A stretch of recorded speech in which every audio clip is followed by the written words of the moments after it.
Bonjour, ici Colifleux, cours de linguistique pour professeurs de français langue étrangère. Aujourd'hui, je vais vous parler de l'infinitif. Vous savez, cette forme un peu bizarroïde du verbe. Alors, tout d'abord, l'infinitif est ce qu'on appelle la forme citationnelle du verbe.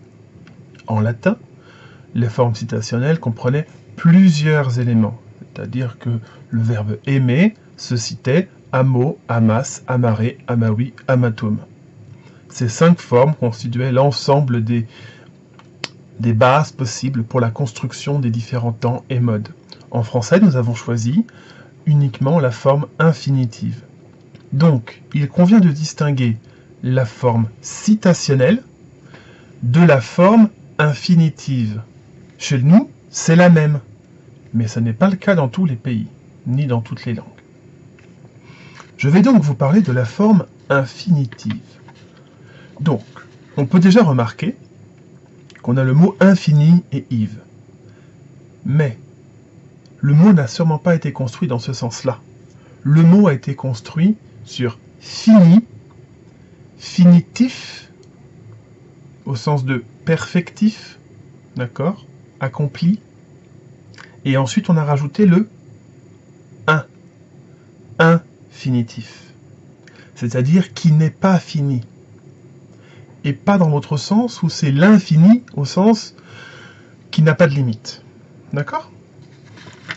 L'infinitif peut avoir plusieurs formes, une forme verbale, mais également une forme nominale. Pour beaucoup de grammairiens, l'infinitif est la forme nominale du verbe, de même que le participe passé est la forme adjectivale du verbe. La forme verbale, tout d'abord, peut prendre plusieurs utilisations, plusieurs formes au sein de la langue. Alors, au sein d'une subordonnée, donc avec que, qui, ou, un subordonnat. L'exemple « elle sait qui appeler » revient à dire « elle sait qui elle peut appeler ». Donc on peut remplacer les formes sujet, verbe conjugué, que ou qui et un verbe à l'infinitif par sujet, verbe conjugué, que ou qui, le même sujet, pouvoir conjugué à la bonne personne, et le verbe à l'infinitif. On peut également utiliser le verbe à l'infinitif dans une subordonnée délibérative à l'interrogative, c'est-à-dire que faire, à quoi bon travailler. Là, ce sont des exemples. Il y a une forme qui reviendra avec la forme nominale. De plus infinitif. Je sais, ça pose beaucoup de problèmes. Par exemple, on peut l'avoir dans une phrase qui commence par une conjonction de coordination telle que « et ». Et les chiens d'aboyer, et ma femme d'être en colère. Par exemple. Ensuite, nous avons la forme verbe plus verbe. En français, nous avons souvent appris que le deuxième verbe, si deux verbes se suivent, le deuxième verbe se met à l'infinitif. Alors, il y a plusieurs cas. Le premier, général, si deux verbes se suivent, le deuxième se met à l'infinitif. Elle sait apprendre. Mais vous allez voir que, en général, ces deux verbes qui se suivent, le premier est ce qu'on appelle un auxiliaire. En français, il n'y a pas que être et avoir qui sont auxiliaires. Il y a également des auxiliaires aspectuels, modaux et causatifs. Ce sont d'autres verbes qu'on utilise pour ces fonctions. Alors, les auxiliaires aspectuels.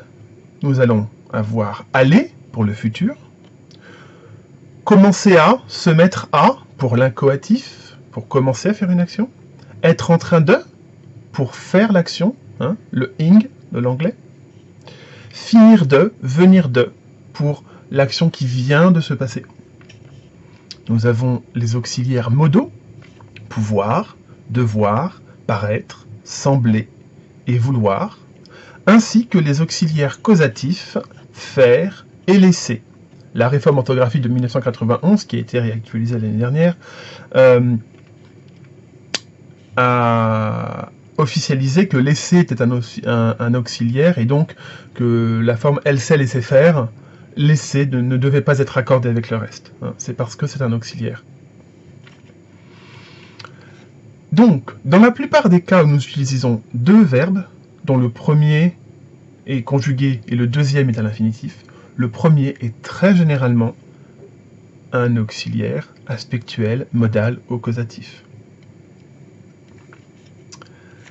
Ensuite, nous pouvons également utiliser le verbe pour exprimer une émotion, un ordre ou un conseil. À l'infinitif, je veux dire.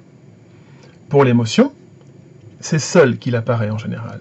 Moi, boire, pour exprimer vraiment quelque chose de sentimental, personnel. Ou bien, un ordre ou un conseil, par exemple dans un bouquin de cuisine ou dans le code de la route. Ajoutez 10 grammes de beurre. Ralentissez. Ou ralentir. Vous voyez, on peut utiliser les deux, la forme polie ou la forme ordre. Hein, c'est ça qui est intéressant. Alors, la négation. La négation, vis-à-vis de la forme verbale de l'infinitif, s'effectue avec ne et pas ensemble. D'accord? Donc, ne pas se pencher par la fenêtre. Ne pas aller à l'école. Ou alors, à la place de pas, vous pouvez mettre un item de polarité négative, tel que rien.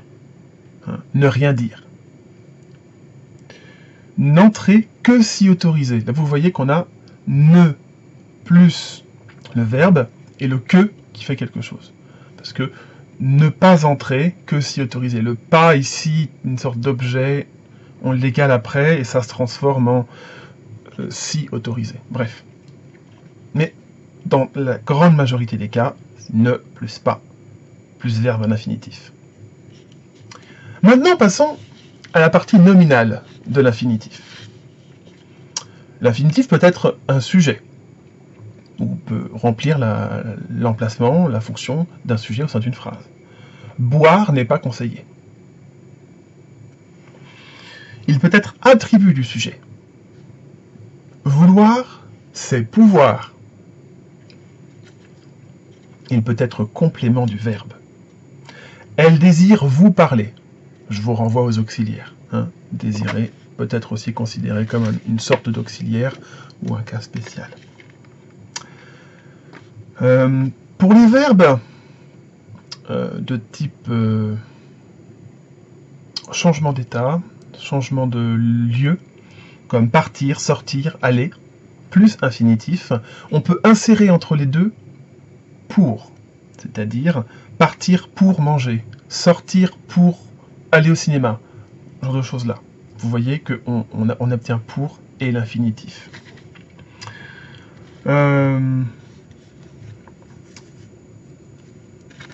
Les occurrences d'adverbe en nom plus de plus infinitif, déterminant plus nom plus infinitif, adjectif plus de plus infinitif, tel que je suis prêt à sortir, on me demande de conduire, intelligiblement, non, c'était quoi l'exemple?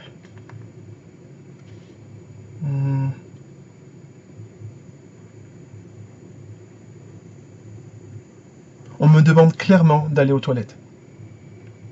Stupide comme phrase, mais clairement, de plus aller aux toilettes. D'accord, hein? C'est le moment de prendre une douche. Le moment de prendre une douche. D'accord? Tout ça, je le verrai dans une autre vidéo sur de et à. Enfin, on peut également l'utiliser comme au sein d'une apposition. Une apposition, c'est une juxtaposition de termes sans qu'il y ait de lien entre eux, donc avec des virgules à l'écrit, ou des points. Par exemple, ce que j'aime faire, 2 points, sortir, manger, lire un livre, aller aux toilettes, ce genre de choses-là. Bon. La dernière partie concerne la conversion. Alors la conversion est une opération morphologique assez dépréciée en grammaire française, puisque elle peut être dénommée la dérivation impropre. le transfert, la transposition, la translation. D'accord ? La conversion, c'est un processus qui permet de changer uniquement la catégorie grammaticale d'un item lexical sans en changer la forme, c'est-à-dire sans ajouter de suffixe. Dans le cas du verbe, il faut bien prendre conscience que l'infinitif est une flexion, c'est une conjugaison particulière. D'accord ? Donc la forme en ir ou la forme en e est une flexion, c'est déjà un suffixe. Dans le cas de la conversion, beaucoup de linguistes considèrent que, étant donné que c'est déjà un suffixe, le support de la conversion n'ajoute rien, si vous voulez. Donc, exemple de conversion, vous avez les verbes en « et », donc premier groupe, hein, sauf « aller », qui vont donner un nom en « et ». Dîner, parler, manger, le dîner, le parler, le manger. Les verbes en « ir », « y sont », deuxième groupe, vont donner des noms en « i ». Alors, cependant, c'est très rare, puisqu'en général, les verbes du deuxième groupe sont des verbes basés sur des noms ou des adjectifs pour faire des verbes. D'accord ? On a jaune, jaunir, grand, grandir, blanc, blanchir, d'accord ? Terre, atterrir, lune, allunir. Ce sont des verbes construits sur des noms. Donc c'est très rare que ça se passe dans l'autre sens. Mais par exemple, on peut avoir un bâti, de bâtir. Hein. On peut avoir un fini. Bon, c'est assez rare quand même.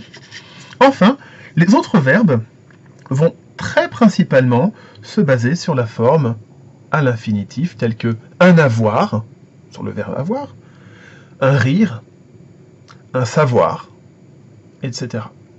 Voilà. Voilà pour la forme infinitive du verbe qui pose problème à beaucoup de personnes. Je pense que je ne vais pas tarder à faire ma vidéo sur de et à, auquel cas je reparlerai beaucoup de l'infinitif, puisqu'il y a de nombreux cas, et ça dépend en fait du type de verbe. Voilà.